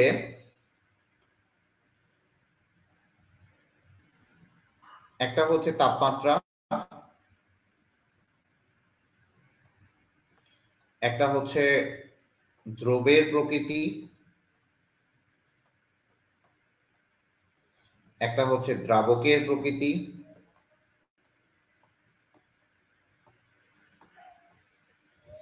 আরেকটা হচ্ছে তোমার চাপ, আরেকটা হচ্ছে পিএইচ। এই কয়েকটা বিষয়ের উপর নির্ভর করবে, ভালো করে বুঝবেন। কয়েকটা বিষয়ের উপর নির্ভর করবে, চাপ এবং পিএইচ। খুবই মানে জটিল জিনিস না, খুবই সহজ জিনিস, শুধুমাত্র পড়লেই হবে। ঠিক আছে, আচ্ছা চলে আসি। তো প্রথমেই চলে আসি যে দ্রবের প্রকৃতি।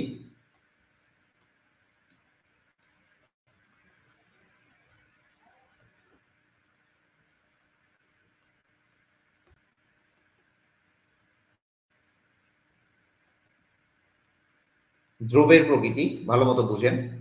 মনে করেন 100 লিটার পানিতে KCl এর যে দ্রাব্যতা, 100 লিটার পানিতে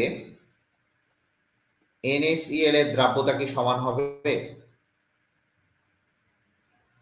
ভালো করে বুঝেন। 100 লিটার পানিতে KCl এর দ্রাব্যতা আর 100 লিটার পানিতে NaCl এর দ্রাব্যতা কি সমান হবে? দেখেন, এটা একটা দ্রব, এটা আরেকটা দ্রব। দ্রব যখনই আলাদা হবে, দ্রব আলাদা হবে, দ্রাব্যতা আলাদা হবে। দ্রব আলাদা হবে, দ্রাব্যতা আলাদা হবে। এরপরে চলে আসি দ্রাবকের প্রকৃতি।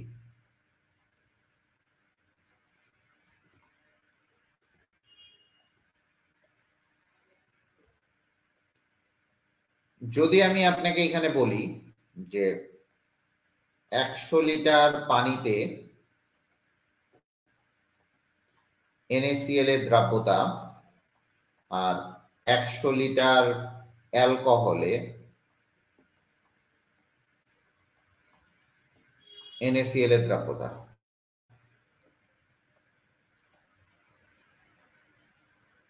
দেখেন এখানে পানি, বানান কেন ভুল লিখতেছি,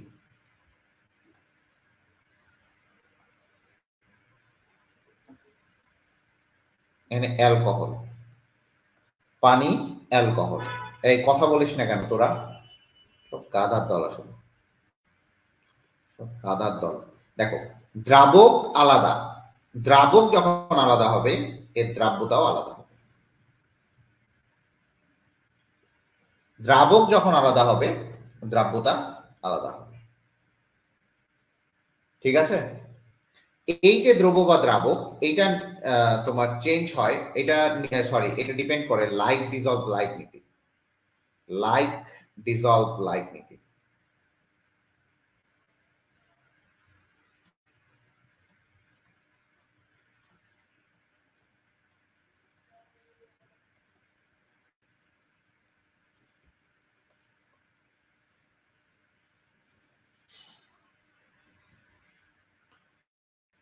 তার মানে পোলার দ্রাবক গুলা পোলার দ্রাবকে দ্রবীভূত হয়, অপোলার গুলো অপোলারে দ্রবীভূত হয়। এই লাইক ডিজলভ লাইক নীতি মানে কি?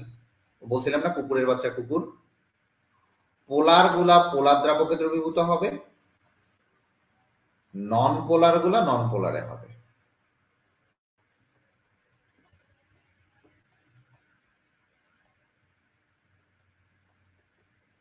ক্লিয়ার কিনা বলো? পোলার গুলা পোলারে হবে, নন পোলার গুলা নন পোলারে হবে। এটা হচ্ছে আমার গেল দ্রাবকের প্রকৃতি। এরপরে চলে আসি তাপমাত্রা। এই তাপমাত্রাটা নির্ভর করে, এটা একটু ভালো মতো পড়বেন। এইটা পড়ার জন্য আপনাকে লাসাতলের নীতি বুঝতে হবে, যা বললাম।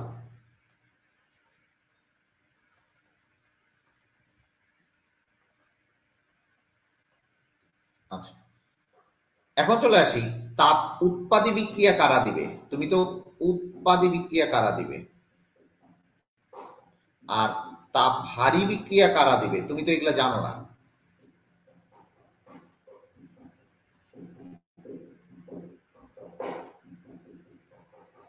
তাপ উৎপাদী বিক্রিয়া কারা দিবে, তাপ ভারী বিক্রিয়া কারা দিবে? তুমি তো এগুলা জানো না।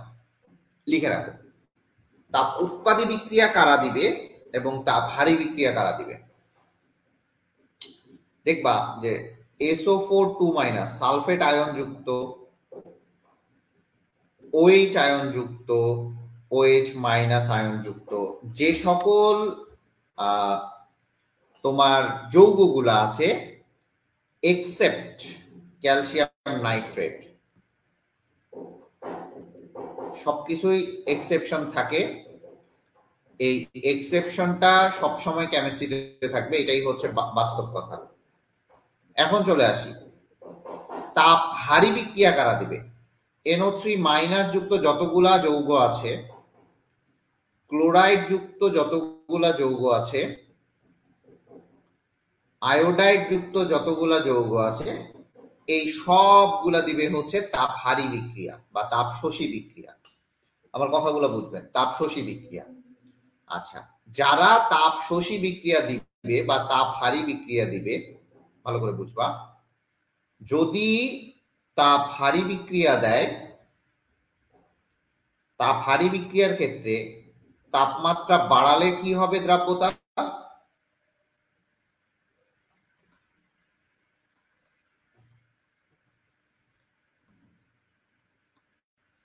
আর তাপমাত্রা কমালে দ্রাব্যতা কি হবে বলো?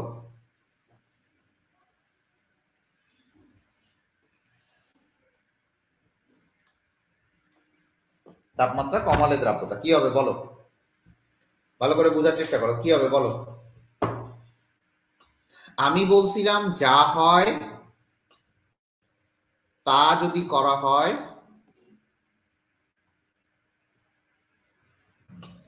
বিক্রিয়া উল্টো পাশে যাবে।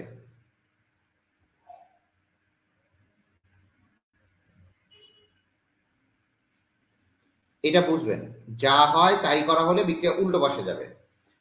তার মানে তাপমাত্রা, তাপ হারি বিক্রিয়ায় তো তাপমাত্রা অটোমেটিকলি কমে, তাপমাত্রা অটোমেটিকলি কমে। তাহলে যদি আমি তাপমাত্রাটা আবার কমাই, তাপমাত্রাটা যদি আমি আবার কমাই, তার মানে বিক্রিয়া উল্টো পাশে যাবে, তার মানে দ্রাব্যতা কমবে, তার মানে দ্রাব্যতা কমবে।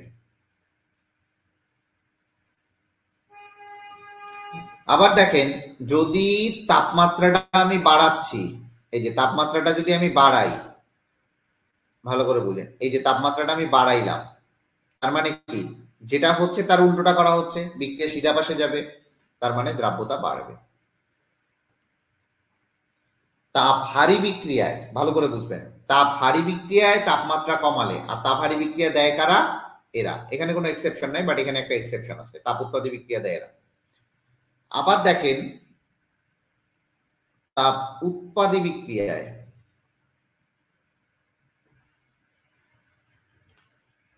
তাপমাত্রা বাড়ালে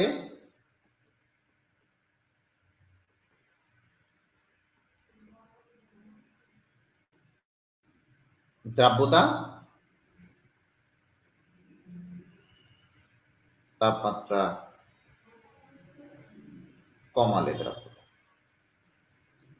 দেখেন, দুইটা পোর্শন, তাপমাত্রা কমালে দ্রাব্যতা,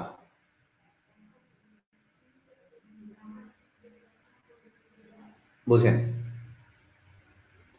তাপমাত্রা কমালে দ্রাব্যতা।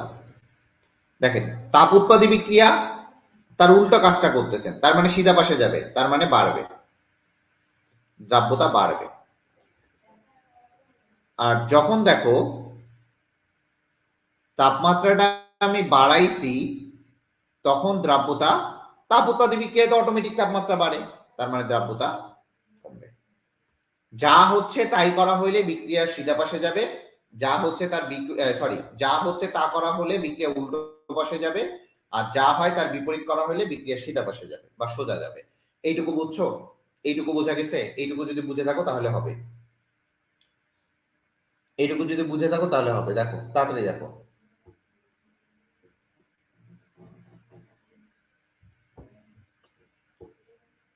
বোঝার চেষ্টা করো, তাড়াতাড়ি বুঝো। এইটুকু বুঝছো?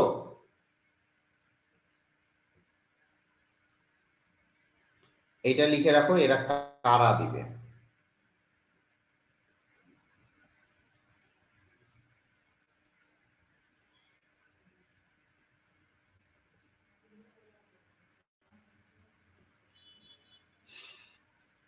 ক্লিয়ার? আচ্ছা, এরপরে চলে আসো, এই জিনিসটা আজকে শেষ করতে হবে। দ্রাব্যতা শেষ করলে আমাদের প্রায় শেষ। চলে আসি, যদিও আরো আছে পড়ানো, ব্যতিক্রম সবকিছুতেই থাকে। আচ্ছা, আমি একটা সহজ কথা বলি। এখানে এই তাপ উৎপাদী বিক্রিয়া বা তাপহারী বিক্রিয়া, এখানে দুই ধরনের তুমি লেখচিত্র পাবা।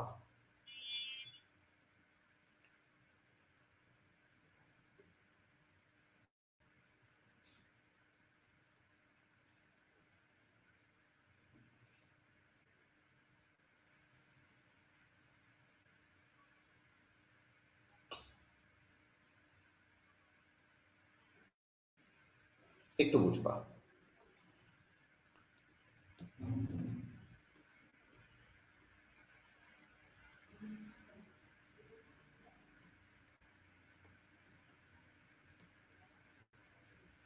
খুবই খুবই খুবই ইম্পর্টেন্ট একটা বিষয় এগুলা, খুবই ইম্পর্টেন্ট একটা বিষয়। দেখেন,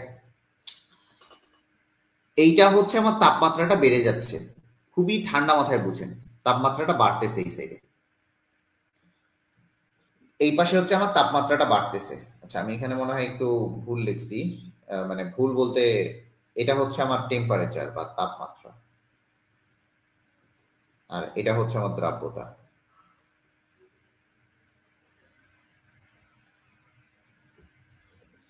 ঠিক আছে, এটা হচ্ছে আমার দ্রাব্যতা, বোঝার চেষ্টা করবেন। এটাও হচ্ছে আমার দ্রাব্যতা। আচ্ছা, এটাও তাপমাত্রাটা আমার বাড়তেছে এই সাইডে। তাহলে আপনি জানেন যে তাপ উৎপাদী বিক্রিয়ায় তাপমাত্রাটা যখন বাড়ায়, তাপ, এটা কম তাপমাত্রা, তাহলে তাপ উৎপাদী বিক্রিয়ায় যখন এটা তাপ উৎপাদী,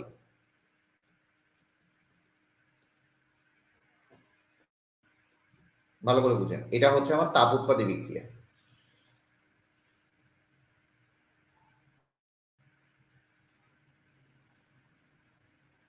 এটা হচ্ছে আমার তাপহারী বিক্রিয়া। আচ্ছা, এখন দেখেন, এই জায়গাটাতে এটা হচ্ছে সব থেকে কম তাপমাত্রা, ভালো করে বুঝেন, এটা আমার সব থেকে কম তাপমাত্রা, তাই না? সবাই একটু কথা বলবেন, এগুলা কথা না বললে আপনি বুঝতে পারবেন না। তাহলে কম তাপমাত্রা আমার দ্রাব্যতা থাকবে হাইয়েস্ট, সব থেকে বেশি। তাহলে এইটার লেখ চিত্রটা হবে এরকম, যে তাপমাত্রা এটা কি রকম লেখ চিত্র হচ্ছে, বাজে লেখ চিত্র হচ্ছে। আহ,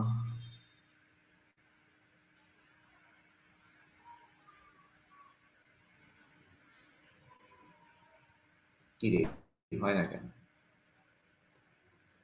এরকম লেখ চিত্র আসতেছে কেন?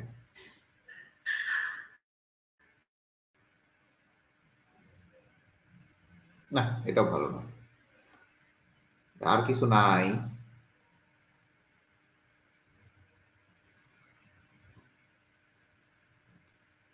এখানে আর কিছু নাই।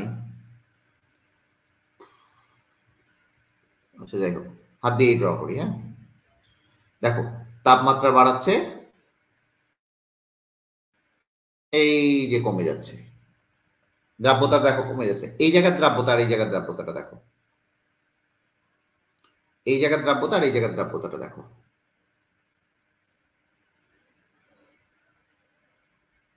এই জায়গার দ্রাব্যতা দেখো, আর তুমি আগের দ্রাব্যতাটা দেখো, এই জায়গার দেখো, দুইটা দ্রাব্যতা দেখো, দুইটা দ্রাব্যতা দেখো, এই জায়গার দ্রাব্যতাটা দেখবা আর এই জায়গার দ্রাব্যতাটা। তাহলে তাপ উৎপাদী বিক্রিয়ায় যখন তাপমাত্রাটা আমি বাড়াচ্ছি, তখন আমার এই যে দ্রাব্যতা ধীরে ধীরে কমে যাচ্ছে। বাট তাপহারী বিক্রিয়ায়, দেখো, তাপহারী বিক্রিয়ায় কম তাপমাত্রায় দ্রাব্যতা সর্বনিম্ন, তখন দেখা যায় দ্রাব্যতাটা এই রকম ভাবে বেড়ে যাচ্ছে, এই যে এরকম। আমার কথা কি বোঝা গেছে? কথা বোঝা গেছে? দেখেন,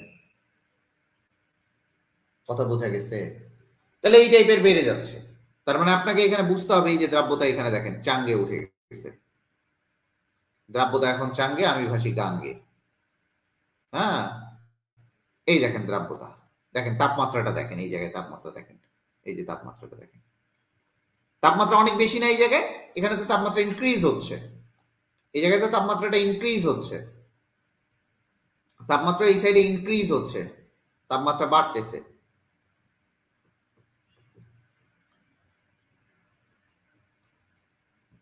তাপমাত্রা বাড়ছে। ক্লিয়ার হয়েছে? ক্লিয়ার হয়েছে এই জিনিসটা? তাহলে তাপ উৎপাদী বিক্রিয়ার গ্রাফটা এবং তাপ হারি বিক্রিয়ার গ্রাফটা বুঝতে পারছেন? বুঝতে পারছেন? দেখেন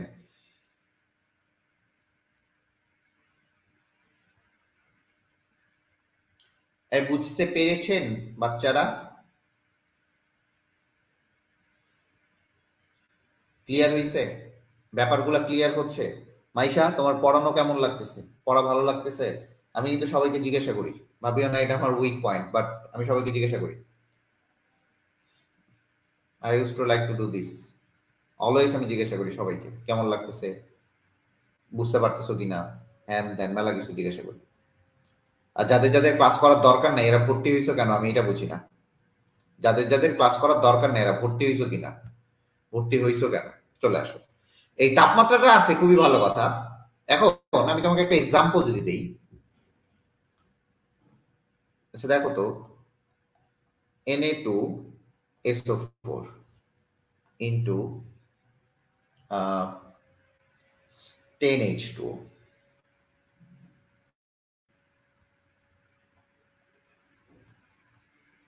এটা তাপ উৎপাদী বিক্রিয়া দিবে না তাপ হারি বিক্রিয়া দিবে, এটা বলেন আমাকে, আপনি জাস্ট এটা বলেন, এটা কোন ধরনের বিক্রিয়া দিবে, এটা কোন ধরনের বিক্রিয়া দিবে, জাস্ট এটা বললেই হবে আমাকে। কোন ধরনের বিক্রিয়া দিবে বলেন? তাপ উৎপাদী বিক্রিয়া দিবে না তাপ হারি বিক্রিয়া দিবে?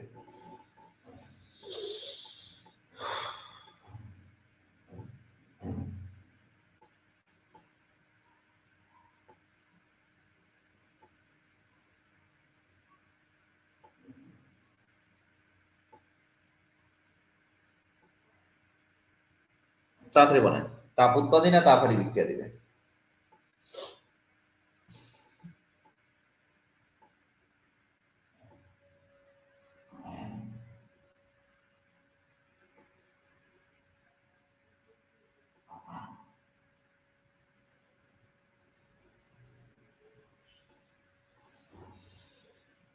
ওই তাড়াতাড়ি, তাপ উৎপাদী বিক্রিয়া দিবে। গুড, এটা আমি জানি তাপ উৎপাদী বিক্রিয়া দিবে, কারণ আমার এখানে SO4 আছে। কিন্তু এই জায়গাটায় ব্যতিক্রম, এটাই ব্যতিক্রম, কারণ এখানে 10H2O আছে। এই পানিটা যতক্ষণ পর্যন্ত না, এই পানি যতক্ষণ পর্যন্ত না বাষ্পীভূত হবে,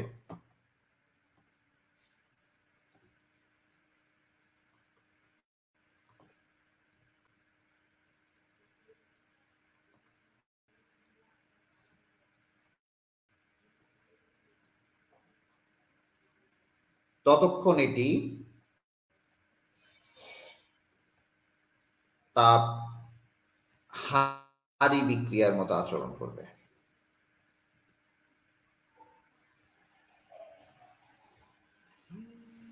এটি তাপ হারি বিক্রিয়ার মতো আচরণ করবে,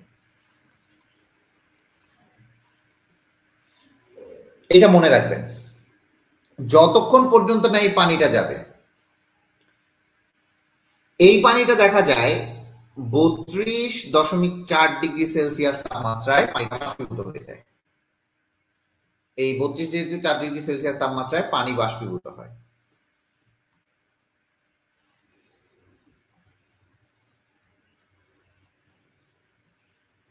এই তাপমাত্রাটাকে বলা হচ্ছে পরিবৃত্ত তাপমাত্রা। কি বলা হচ্ছে এটাকে? পরিবৃত্ত তাপমাত্রা।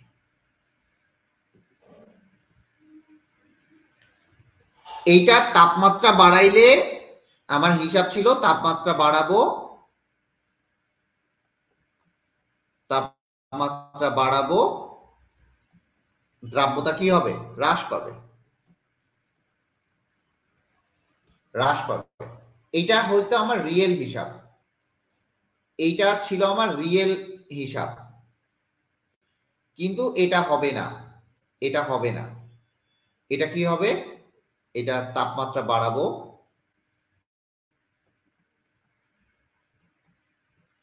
দ্রাব্যতা প্রথমে বাড়বে।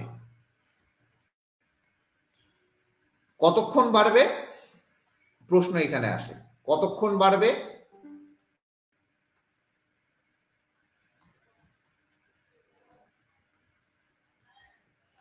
কতক্ষণ বাড়বে? দেখো, ততক্ষণ পর্যন্ত বাড়বে যতক্ষণ পানি বাষ্পীভূত হবে না, বাষ্পীভূত হবে না, ততক্ষণ পর্যন্ত বাড়বে যতক্ষণ না পানি বাষ্পীভূত হচ্ছে। কথাটা বুঝবেন, this is the main point, this is the main point. যতক্ষণ পানি বাষ্পীভূত হবে না, যখনই পানিটা বাষ্পীভূত হবে তখনই আগের ন্যাচারে চলে আসবে, যখনই পানিটা বাষ্পীভূত হবে তখন সে আগের ন্যাচারে চলে আসবে। তার মানে যদি আমি এই লেখ চিত্রটা এইভাবে ড্র করতে যাই,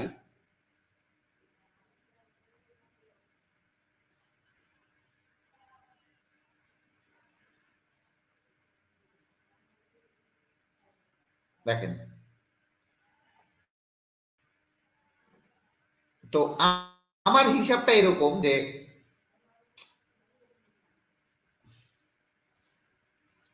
একটু বুঝবেন এই জায়গাটা। আমার প্রথম যে দ্রাব্যতাটা, আমার প্রথমে কি বললাম, পানিটা, এই যে দ্রাব্যতাটা আমার বেড়ে গেছে, তাপমাত্রা বাড়াচ্ছি, আমার দ্রাব্যতা বাড়তেছে। এখানে যদি আমি তাপমাত্রা লিখি আর এটা যদি আমি দ্রাব লিখি, এটা আমি তাপমাত্রা লিখলাম, এটা আমি দ্রাব্যতা লিখলাম, তাহলে যখনই আমি তাপমাত্রাটা বাড়াচ্ছি আমার দ্রাব্যতা বাড়তেছে। এই যে সার্টেন পয়েন্টে গিয়ে, এটা হচ্ছে 32.4 ডিগ্রি সেলসিয়াস, ভালো করে বুঝেন, 32.4 ডিগ্রি সেলসিয়াস। এই সার্টেন পয়েন্টে গিয়ে তোমার দ্রাব্য কি হয়ে গেল, এই পানিটা হচ্ছে আমার বাষ্পীভূত হয়ে গেল। আমি আবারও বলি, এই সার্টেন পয়েন্টে গিয়ে পানিটা আমার বাষ্পীভূত হয়ে গেল, ঠিক আছে?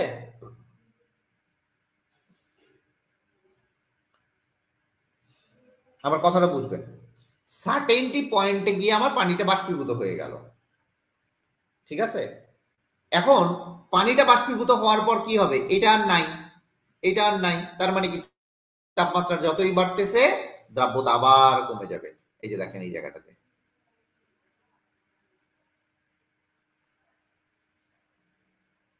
এই যে দেখেন, এই যে কমে গেল, দ্রাব্যতাটা কমে গেল। তার মানে এইটুকু জায়গাটুকু পোর্শন পর্যন্ত পানিটা বাষ্পীভূত হবে, এটা পানি বাষ্পীভূত হওয়া পর্যন্ত এই জায়গাটাতে যায় পানিটা বাষ্পীভূত হয়ে যাবে। এটাকে বলা হচ্ছে পরিবৃত তাপমাত্রা।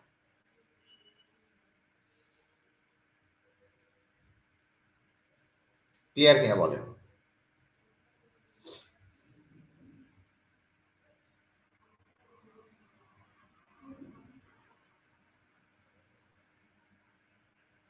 এইটুকু ক্লিয়ার হয়েছে কিনা বলেন? এইটুকু ক্লিয়ার হয়েছে কিনা? তাহলে এই সার্টেন পয়েন্টে গিয়ে এই জায়গার দ্রাব্যতাটা,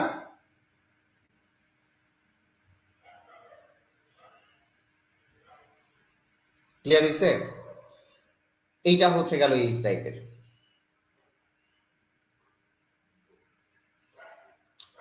ক্লিয়ার হয়েছে? ক্লিয়ার কিনা বলেন, বলেন তাড়াতাড়ি, বলেন তাড়াতাড়ি, বলেন।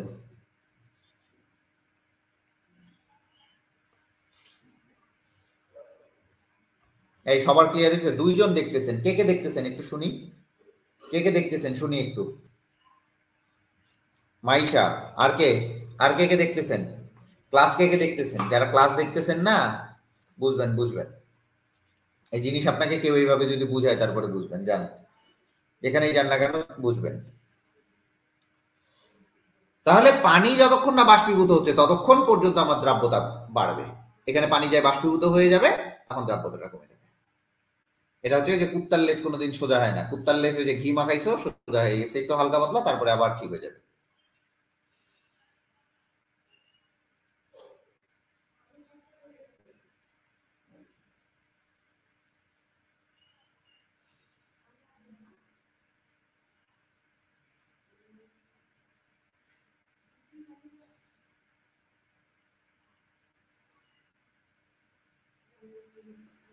ওকে, ডান। কিছু কিছু গ্যাস আছে, ভালো করে বুঝবেন, 100°C তাপমাত্রায় কিছু কিছু গ্যাসের দ্রাব্যতা শূন্য, কিছু কিছু স্বল্প দ্রবণীয় গ্যাসের স্বল্প দ্রবণীয় গ্যাসের স্বল্প দ্রবণীয় গ্যাসের দ্রাব্যতা শূন্য।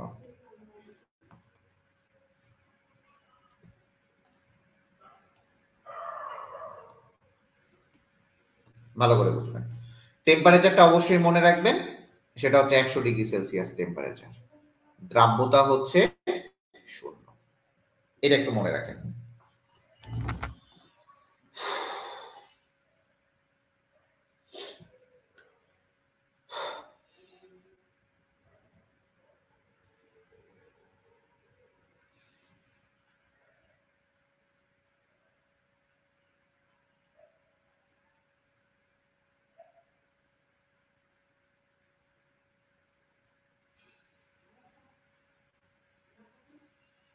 আচ্ছা, এখন চলে আসি, আচ্ছা একটু দাঁড়ান, একটু দাঁড়ান, 2 মিনিট, এই রেস্ট করেন একটু, দুই 2 সেকেন্ড।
আচ্ছা দেখেন, যারা আছেন ক্লাসে একটু বুঝবেন যে 100°C তাপমাত্রায় কিছু কিছু দেখা যায় যে জিনিসের দ্রাব্যতা হচ্ছে শূন্য হয়ে যায়।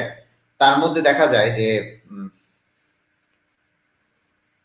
কার্বন ডাই অক্সাইড, প্রকৃতপক্ষে কার্বন ডাই অক্সাইডের দ্রাব্যতা 70°তে, এটা হচ্ছে প্রকৃতপক্ষে, এটা হচ্ছে প্রকৃত, বাট 100°তে ধরি আমরা। আর্গনের হয়, তারপরে নাইট্রোজেনের হয়, অক্সিজেনের হয়, এদের দ্রাব্যতা দেখা যায় যে শূন্য হয়ে যায়, এদের দ্রাব্যতা শূন্য হয়ে যায়। এই কারণে একটু বোঝার চেষ্টা করবা, প্রখর রোদে, এই কারণে এই যে অক্সিজেনের দ্রাব্যতা শূন্য হয়ে যায়, প্রখর রোদে দেখা যায় মাছ পানিতে ভাসে ওঠে, মাছ পানিতে উপরে উঠে যায়, ভেসে ওঠে। কেন? কারণ দেখা যায় যে এই যে দ্রবীভূত অক্সিজেন, কারণ অক্সিজেন এর দ্রাব্যতা কমে যায়।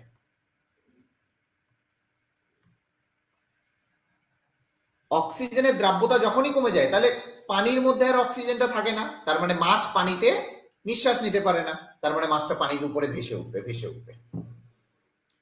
বুঝতে পারছেন? মাছটা পানিতে কি উঠবে? ভেসে উঠবে। মাছটা পানিতে ভেসে উঠবে। আচ্ছা, তো এই কয়েকটা টপিকস মনে রাখতে হবে। আরো কয়েকটা টপিকস একটু আমি বলে দিই, যে যখন দেখবেন যে অনেকগুলা লবণ আছে, মনে রাখবেন KCl এর দ্রাব্যতা সবার থেকে বেশি হয়, দ্রাব্যতা বেশি আসবে। KCl এর দ্রাব্যতা সবার থেকে বেশি আসবে, সবার থেকে KCl এর দ্রাব্যতা সবার থেকে, অনেকগুলা যদি দেয়া থাকে তাহলে দেখবেন যে KCl এর দ্রাব্যতা অনেক বেশি আসে। এটা লেখচিত্র থেকেও আপনি বুঝতে পারবেন।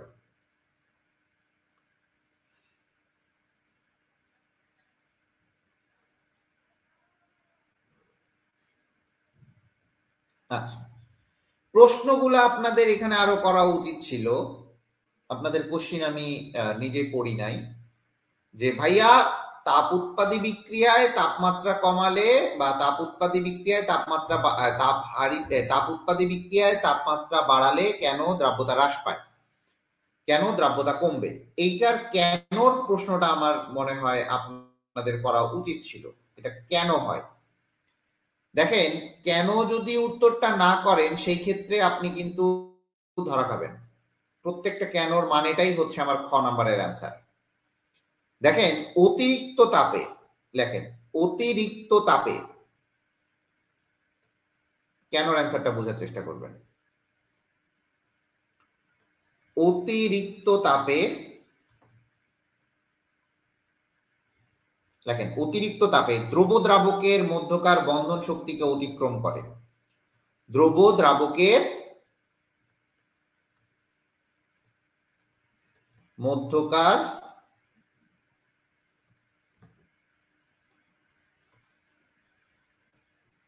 লেখেন দ্রব দ্রাবকের মধ্যকার বন্ধন শক্তিকে অতিক্রম করে।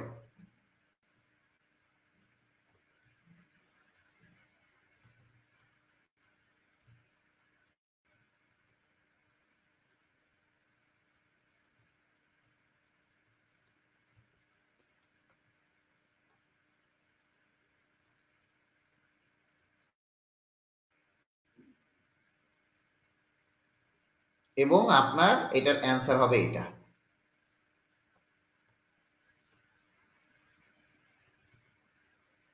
আমি কি বুঝাইতে পারছি?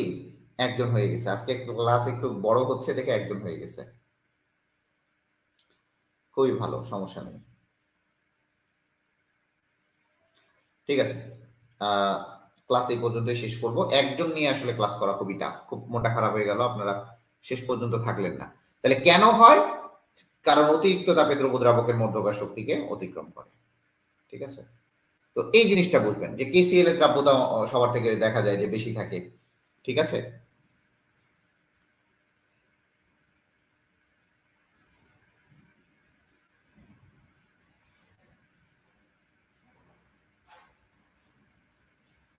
ক্লিয়ার হয়েছে? দেখেন,